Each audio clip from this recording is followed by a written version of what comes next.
বতৰৰ ফল বতৰত খাব লাগে বুলি এষাৰ কথা আছে নহয়। আমিও পিছে খাই দিলোঁ। আপোনালোকে খালেনে নাই কঁঠালৰ মুচি? সকলোৱে অৱশ্যে বনাব জানেই, তথাপিতো মইনো কেনেকৈ বনালোঁ আপোনালোকক এবাৰ দেখাই দিছোঁ।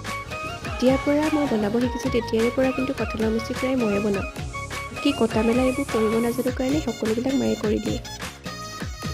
আজি পিছে মুচিকণ অকণমান বেলেগকৈ বনালোঁ। প্ৰথমতে মই কঁঠাল কেইপিচ ফ্ৰাই কৰি ল'লোঁ আৰু দিলোঁ কণ বিলাহী। সকলোৰে অৱশ্যে বনোৱা ষ্টাইল বেলেগ বেলেগ, কিন্তু মোৰ বনোৱা ষ্টাইলত মই খাই ভালেই পালোঁ। খাবলৈ জুতি লগাটোহে মেইন নহয় জানো।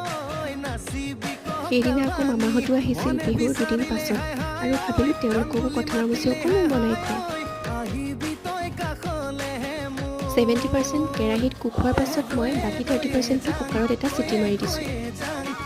বাকী প্লেটত থকা আইটেমবোৰ কিন্তু মায়েহে বনালে দেই।